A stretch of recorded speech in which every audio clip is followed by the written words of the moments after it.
हैं वो ह्यून्स का फॉर्मूला है। ठीक है, ये कहां से आया, कैसे आया, ह्यून्स का फॉर्मूला का प्रयोग क्यों कर रहे हैं हम लोग, ये चीज अभी आपको पता चल जाएगा। देखिए, जब भी आप त्रिभुज के बारे में पढ़ते हैं, त्रिभुज के बारे में जब भी पढ़ रहे हैं, तो अगर आप समकोण त्रिभुज के बारे में पढ़ रहे हैं तो इसका क्षेत्रफल निकालना बेहद आसान है। क्या होता है इसका क्षेत्रफल?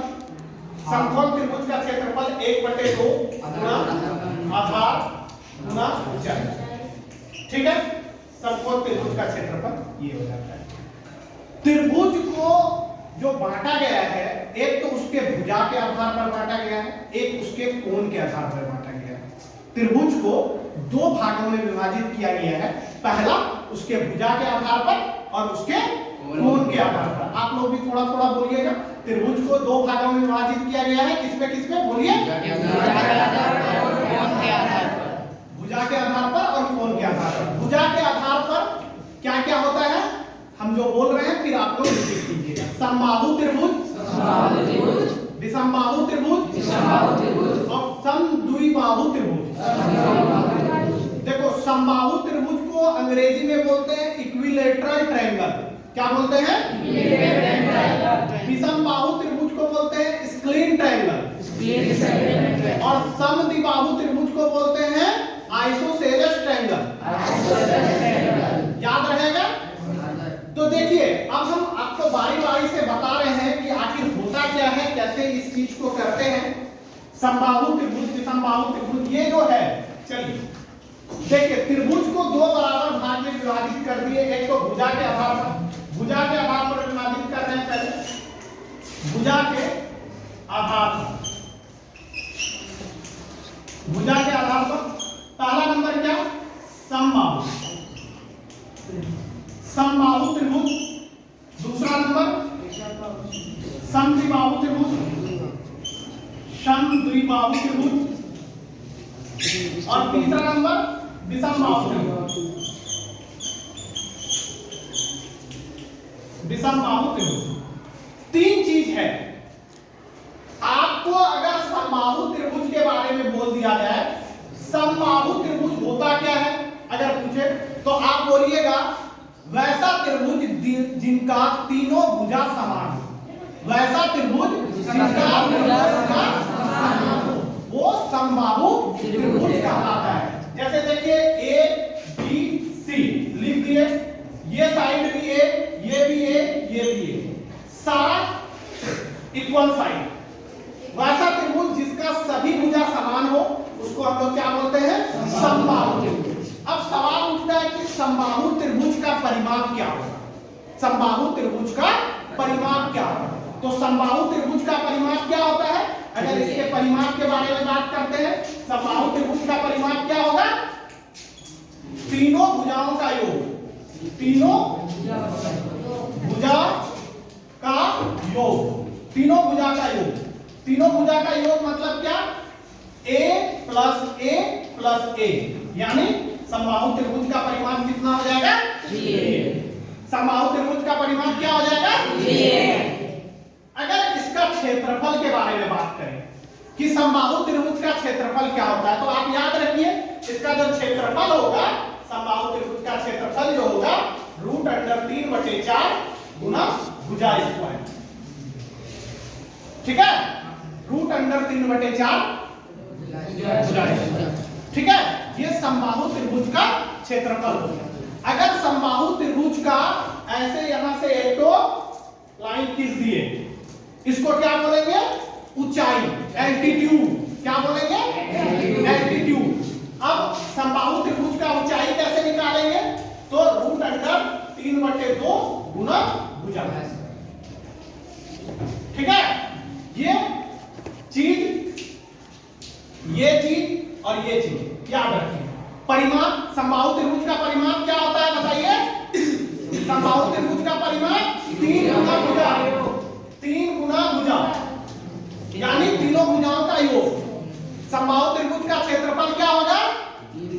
√3/4 भुजा स्क्वायर। समबाहु त्रिभुज का ऊंचाई √3/2 गुड। चलिए, समबाहु त्रिभुज पता चल गया। तो समबाहु त्रिभुज का अपना परिमाप भी निकल जाता है, क्षेत्रफल भी निकल गया और ऊंचाई भी निकल गया। अब आते हैं हम लोग समद्विबाहु त्रिभुज पे। समद्विबाहु त्रिभुज होता क्या है और इसके बारे में हम लोग कैसे पढ़ेंगे। चलिए देखिए, यहां पे मिटा रहे हैं समबाहु समद्विबाहु त्रिभुज, जिसको हम लोग बोलते हैं आइसोसेलेस ट्रायंगल। क्या बोलते हैं? Isosceles triangle. देखिए, समद्विबाहु त्रिभुज, इसका मतलब ही है वैसे त्रिभुज जिसके दो भुजा समान हो और एक भुजा असमान हो। क्या बोलिएगा? वैसा त्रिभुज जिसका दो भुजा समान हो और एक भुजा असमान हो, उसे क्या बोलेंगे? समद्विबाहु त्रिभुज। यानी इसको क्या बोलेंगे? Isosceles triangle. क्या बोलेंगे? Isosceles triangle. Those triangles who have two equal sides and one unequal side is called isosceles triangle। ठीक है? समद्विबाहु त्रिभुज। अब देखिए, जैसे ये दोनों भुजा हम बराबर कर दिए और ये भुजा असमान, दो समान भुजा को A नाम धर दिए, एक असमान भुजा को B नाम धर दिए। ठीक है? दो समान भुजा को A बोल दिए। ठीक है?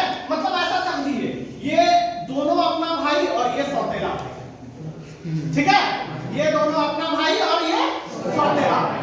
बस देखिए, एक घर में होता है ना, दो अपना भाई और एक थोड़ा सा पट्टीदार वाला हो जाएगा, सौतेला, चचेरा, फुफेरा, ममेरा, कुछ भी बोल लीजिए।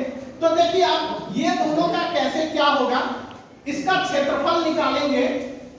इसका क्षेत्रफल जो होता है, समद्विबाहु त्रिभुज का क्षेत्रफल जो होता है, आप याद रखिए b/4 4a² - b²।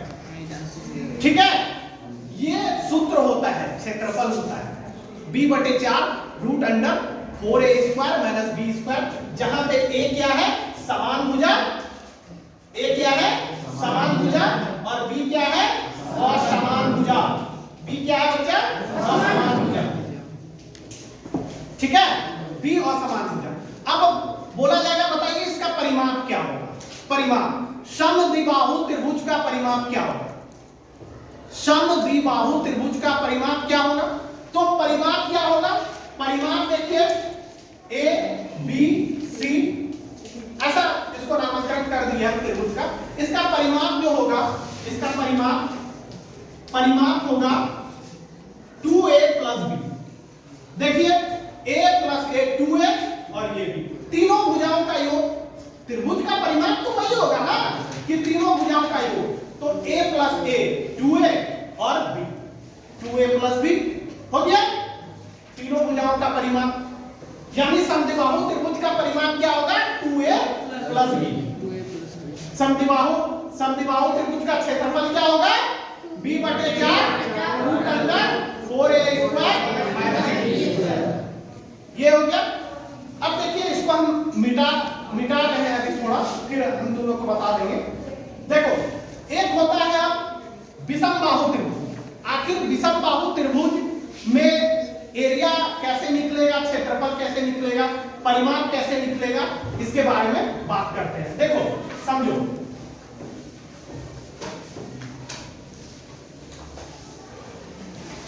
कैसे निकलेगा इस चीज के बारे में हम लोग जिक्र करते हैं। विषमबाहु त्रिभुज क्या होता है? वैसा त्रिभुज जिसका कोई भी भुजा बराबर नहीं है। मतलब एक घर में तीन भाई, तीनों भाई में फूट। देखिए भैया,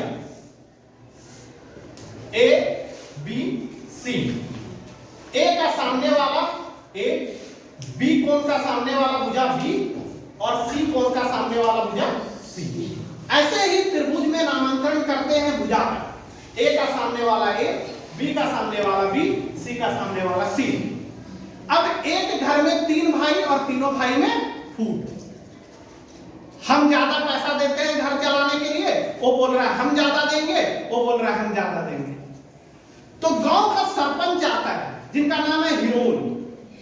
गांव का सरपंच, ऐसा सोचो, कल्पना करो, गांव का सरपंच आया, घर में तीन भाई में झगड़ा होता है, तो क्या सरपंच आके छुड़ाता है ना उस झगड़ा का विवाद को?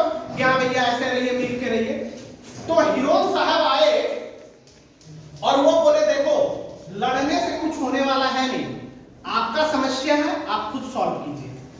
तो बोला क्या करना होगा, बोला सबसे पहले ना सात होइए, सात, एस फॉर सात। एस का मतलब होता है सब पैरामीटर, जिसको बोलते हैं हिंदी में अर्ध परिमाण।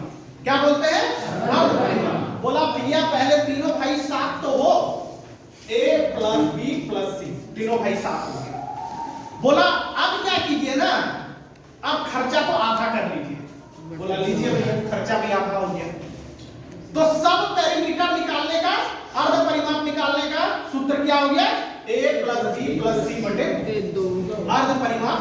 सबसे पहला स्टेप, विषम बाहु त्रिभुज अगर दिया है उसका परिमाप, सबसे पहले क्षेत्रफल जाने से पहले उसका अर्ध परिमाप निकालना पड़ेगा, क्योंकि इसका सारा भुजा असमान है।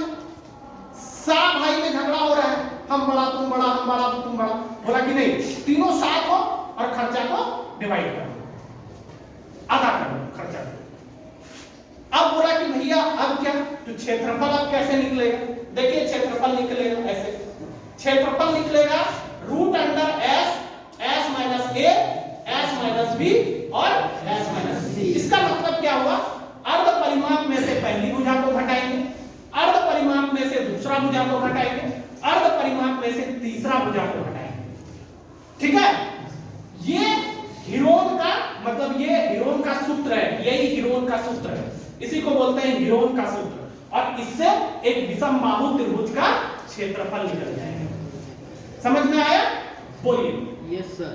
हाँ, जैसे कि हम एक क्वेश्चन बोलते हैं, उसको समझिए कि मान लीजिए कि एक, ऐसा समझिए कि एक समबाहु त्रिभुज है, एक समबाहु त्रिभुज है, एक समबाहु त्रिभुज है ए बी सी, एक समबाहु त्रिभुज है जिसका सारा भुजा समान होता है समबाहु त्रिभुज का। मान लो ये ए, ये ए, ये ए। बोला इसका परिमाप 180 सेंटीमीटर दिया हुआ है। समबाहु त्रिभुज का परिमाप कितना दिया हुआ है बच्चा? 180 सेंटीमीटर दिया हुआ है। ठीक है, बोला कि इसका क्षेत्रफल निकाल के बता दीजिए, इस त्रिभुज का क्षेत्रफल क्या होगा। मान लीजिए आपसे बोला गया है कि एक समबाहु त्रिभुज है, समबाहु त्रिभुज मतलब जिसका सभी भुजा समान हो, उसका परिमाप 180 सेंटीमीटर दे दिया है और आपसे बोला जाएगा कि इसका क्षेत्रफल निकालिए। सबसे पहले आप क्या कीजिएगा, सबसे पहले आप क्या कीजिएगा, सबसे पहले आप करना होगा कि परिमाप, समबाहु त्रिभुज का परिमाप क्या होता है? 3a। गुड, समबाहु त्रिभुज का परिमाप 3a हो गया। ऐसे लिख लो a प्लस a बराबर 180। यही तो करेंगे ना, 180 के बराबर करेंगे। a प्लस a कितना हो गया? 3a बराबर 180 हो गया। a बराबर कितना हो गया? 180 बटे 3। a कितना आ गया? 7। समबाहु त्रिभुज का क्षेत्रफल क्या होता है? समबाहु त्रिभुज का क्षेत्रफल क्या होता है? रूट अंडर 3 बटे 4 ए स्क्वायर। ए स्क्वायर मतलब भुजा का स्क्वायर। ए कितना आया? 60। यहां पे लिख रहे हैं रूट अंडर 3 बटे 4 इंटू 7 इंटू 7 हो गया। 4 से 15 बार में काटे, 15 छक 90, 900 रूट 3 आंसर। बस यही करना है पूरा हीरोन में, और कुछ नहीं करना है। ठीक है, ठीक है, इतना ही करना है। ठीक है।